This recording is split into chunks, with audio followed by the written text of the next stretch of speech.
DYFIৰ ৰঙিয়াত অনুষ্ঠিত চতুৰ্দশ অসম ৰাজ্যিক সন্মিলনৰ সফল সামৰণি। এই সন্মিলনতে নতুনকৈ গঠন হোৱা ৰাজ্যিক সমিতিখনৰ জুবিন গাৰ্গৰ ন্যায় বিচাৰি হুংকাৰ। DYFI অসম ৰাজ্যিক নৱনিৰ্বাচিত সম্পাদক নিৰংকুশ নাথে সংবাদমেলত বিষয়টো উত্থাপন কৰি কৈছে, যদিহে জুবিন গাৰ্গক ন্যায় প্ৰদান কৰিব নোৱাৰে তেতিয়াহ'লে কাক ন্যায় প্ৰদান কৰিব। তেওঁ লগতে কৈছে, জুবিনৰ মৃত্যু হোৱা এমাহ হ'বলৈ মাত্ৰ কেইটামান দিনহে বাকী, কিন্তু এতিয়াও ছিংগাপুৰৰ দুৰ্ঘটনাস্থলীলৈ অসম চৰকাৰ গৈ ঘটনাৰ অনুসন্ধান কৰিব পৰা নাই।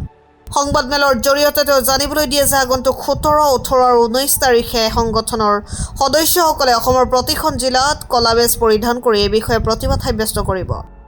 আজি জুবিন গাৰ্গৰ মৃত্যুৰ এমাহ হ'বলৈ আৰু কেইটামান দিন বাকী, কিন্তু আজিলৈকে প্লেচ অফ অকাৰেঞ্চ য'ত ঘটনাটো ঘটিল সেই ঘটনালৈ গৈ আমাৰ অসম চৰকাৰে গৈ ঢুকি নাপালে। অথচ যিটো ফেষ্টিভেল আছিল সেই ফেষ্টিভেলটোৰ আয়োজক কোন আছিল?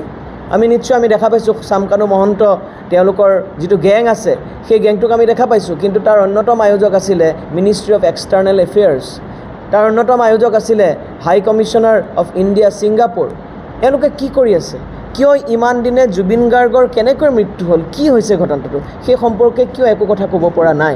সেইকাৰণে এই সন্মিলনৰ আমি যিমানসমূহ প্ৰস্তাৱ লৈছোঁ, 21টা প্ৰস্তাৱৰ ভিতৰত এক অন্যতম প্ৰস্তাৱ হৈছে যে জুবিন গাৰ্গক ন্যায় প্ৰদান কৰক।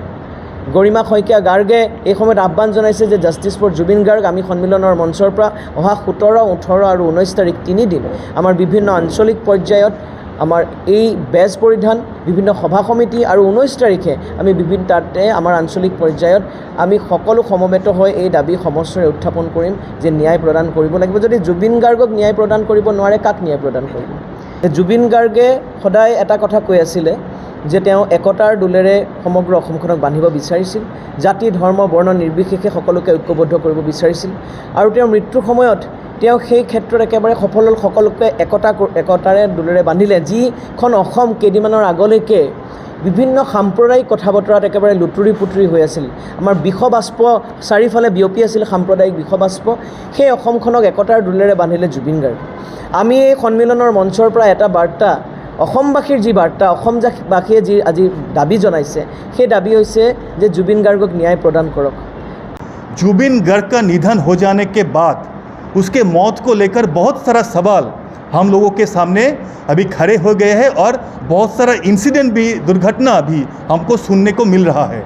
DYFI का बस एक ही मांग है कि इस मौत के पीछे सच्चाई क्या है ये सामने लेकर आना पड़ेगा, ये पब्लिक के सामने उजागर करना पड़ेगा, और ये उजागर करने के लिए यहाँ का भाजपा सरकार को जिम्मेदारी लेना पड़ेगा।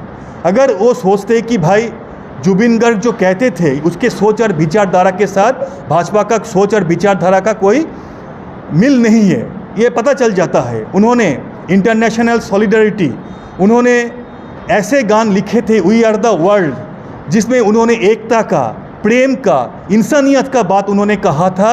तो ये इंसानियत, प्रेम, एकता के खिलाफ है भाजपा सरकार। तो अगर भाजपा सरकार चाहते हैं कि भाई हम जुबिन गर्ग के मौत को लेकर जो इन्वेस्टिगेशन होना चाहिए वो ठीक तरीके से नहीं करेंगे, तो हम ये कहना चाहते हैं कि DYFI आसाम के आम लोगों को लेकर, आम युवाओं को लेकर आगे जाके ये लड़ाई और तेज करेगा। जब तक ये जुबिन गर्ग के मौत के पीछे सच्चाई क्या है वो सामने उजागर नहीं होगा, तब तक ये लड़ाई हम लोगों को जारी रखना पड़ेगा। रंगियार प्राइंटाजाली रिपोर्ट ग्लोबल NE 24/7।